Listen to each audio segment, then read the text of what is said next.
Hey guys, today I'm going to be talking to you a bit about my Darklord Turbo deck. It's a lot of fun, not very competitive, but you can play it at locals and against your friends for fun. And by Turbo, I mean this deck is built specifically to see as many cards as possible, as fast as possible. So if you like fast-paced, high-octane decks, maybe try giving this deck a shot. It's a lot of fun. So of course we're playing Darklords. You have to absolutely max out on 3 copies of Darklord Yugioh.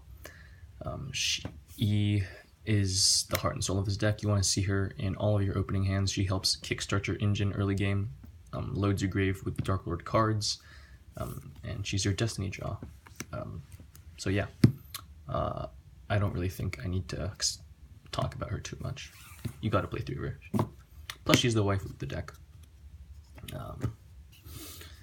Continuing on, for probably the best monster in the entire deck, 3 copies of Darklord Superbia.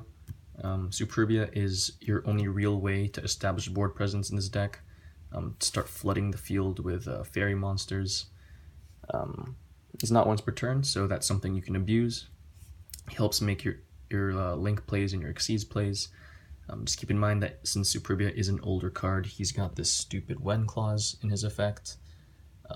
So do keep in mind when you copy Darklord Contact with, say, Ixchel, Amdusk, Tezcatlipoca, or Nastin's effects, and you summon Superbia, Superbia's effect will not trigger because the last thing that happens is the Contact being shuffled back into the deck and not Superbia's effect resolving. So Superbia will miss timing and won't be able to summon another Darklord, or another fairy from your grave, I should say.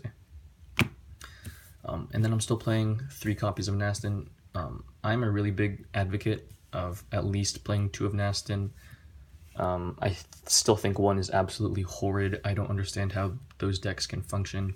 Nastin is so criminally just underrated. He's the only proactive Darklord. He's in the sense that he's the only Darklord that can actually special summon himself. Excuse me. He helps extend plays if you have awkward hands, because sometimes, like, even with all the draw power and the turbo power that this deck has, you just don't have plays. And if you can stick a Nastin on board and start copying banishments and stuff in your graveyard, at least then you're better off than you were before. So I think Nastin helps unbrick. At worst case, the 3rd copy is an alert target. And if you open multiple copies of Nastin, you can pitch the extra copy to summon the other one. So I still think at least 2 is correct. And then I'm still sticking with 2 copies of Tezcatlipoca. It's another Darklord name, another alert target. The hand trap effect isn't too great, but it does come up clutch sometimes, especially like if you leave like banishment in your graveyard on your opponent's turn and your opponent's threatening you with destruction. You can copy it, add Tezcatlipoca back, and just pitch it without starting a new chain or anything. Sorry, I got a cough. Sorry about that. But yeah, you could play 1. That's absolutely fine. I'm just a coward, and we're playing Desires, and I don't want to lose access to just utility by banishing off of Desires. Same reason I'm playing 2 Zerato. A trade-in target, alert target, another card you could for sure play at 1. You wouldn't be wrong to play at 1. But it also just helps combo with Superbia to make your rank 8 plays, and his Regeki effect is also very relevant as well. Just remember that he will blow himself up in the end phase of the turn, use that effect. And then the last big Darklord we're playing is the one Amdusk. I really like Amdusk.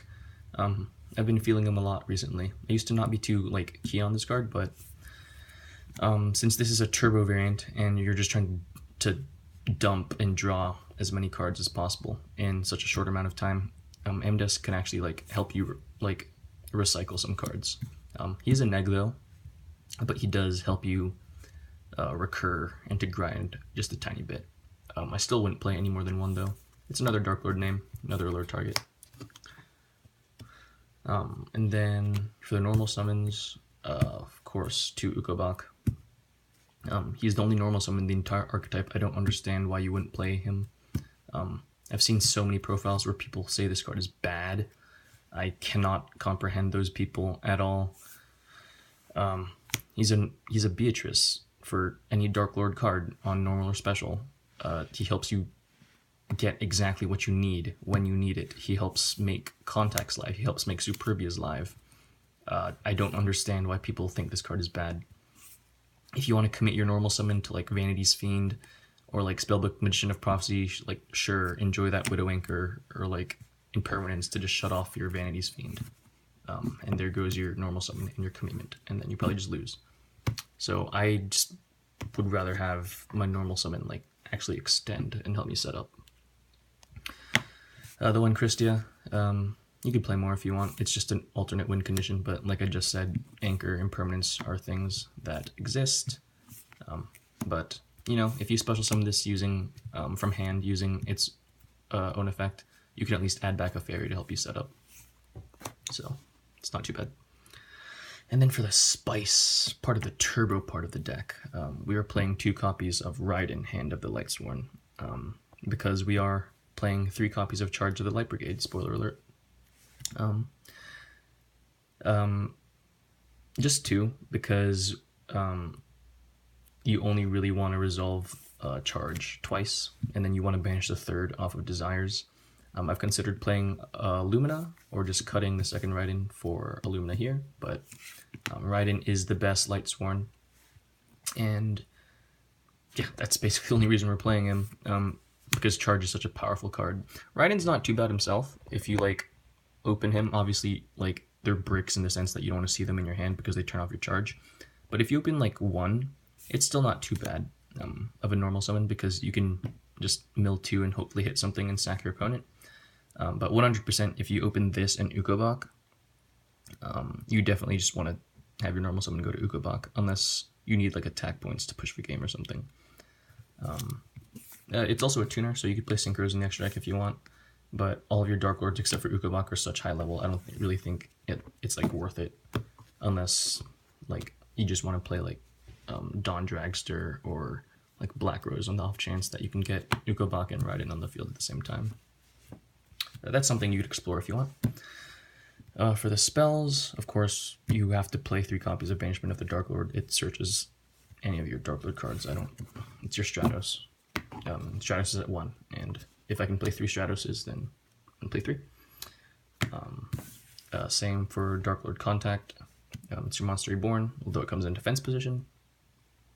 Sometimes, though, admittedly, this card can clog early game if you see too many, but I still think 3 is absolutely necessary for playing any Darklord deck. And then the aforementioned 3 copies of Charge of the Light Brigade. This card is so powerful. Milling 3 for cost is absolutely phenomenal, and something that I just want to like take advantage of, especially in a deck that revolves around like the graveyard. This card says if you mill like Superbia while you have a dead Contact in your hand, then your plays are good to go. It says if you mill a Banishment while you've got a Nastin in your hand, it says you're good to go. It's just such a powerful card that yeah, I couldn't resist playing it. It's a really, really fun card too. Just like the mill aspect in general, I think the mechanic is a really fun aspect. It's a shame that Lightsworns aren't very viable now because Snow has banished, but that is neither here nor there. Draw power, 3 Allure. You could argue for playing 2 because we're playing 2 Raiden, but I still think Allure is just the best draw card we have access to. I'm still sticking to my guns on the 2 Trade-In. As I mentioned in my last Darklord video, Trade-In is not active, or it's not live unless you have a Trade-In target for it, which you're not always going to have, and I'm not going to spend my Banishment Search to turn Trade-In on. That's just stupid.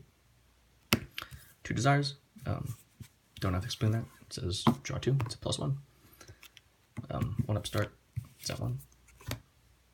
And then 1 Lone Monster Reborn because we lost Soul Charge.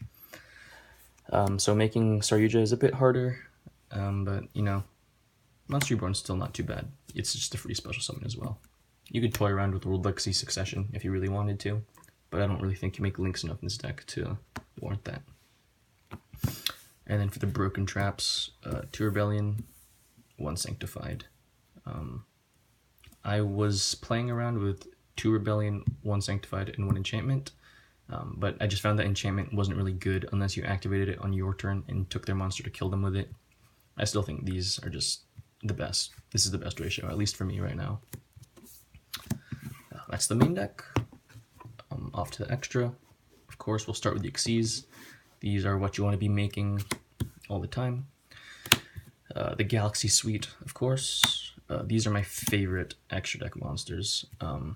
Or not my favorite extra deck monsters, these are my favorite Xyz monsters. If I can make rank 8s in a deck, then I'm going to play these cards. They just punish your opponent when you go second, and they're just absolutely huge as well. So that's good going first as well. And it's another name for ranking up into these guys, since it is a rank 8 Galaxy monster, if you don't want to spend your Cypher Dragon just yet. For going first, Hope Harbinger, Felgrand, this card sucks. This could be literally anything. You don't really touch your extra deck at all in general, but on the off chance you do. Zombie Stein is actually quite good games 2 and 3 to stop evenly matched, so I find myself making this a lot games 2 and 3. The Lancelot and the Gustav Max for cheesing your opponent with the new time rules. Lancelot also negates things too, and if you manage to stick 2 eggshells, then you can just burn your opponent for 2k. And then for the links, of course, We Witch. This makes your Darklords even bigger than they already are. Push for game. Same for Underclock. Shrink your opponent's monsters, kill them through it.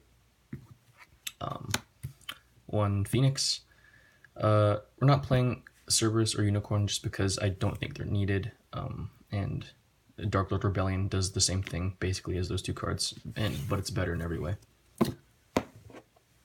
And then for your big guys, 1 Trisbania because back row sucks and we need to answer it. Yugioh is probably going to get banned because of combo decks. And then Boral Sword for pushing for game, ending things in one fell swoop. Yugioh probably gets Yugioh probably gets made the most out of these 3 here, although Trisbania does come up. Boral Sword is kind of just here as a flex spot. This could be whatever you want to. It could probably be a Borreload to answer like Thunder Dragon or whatever.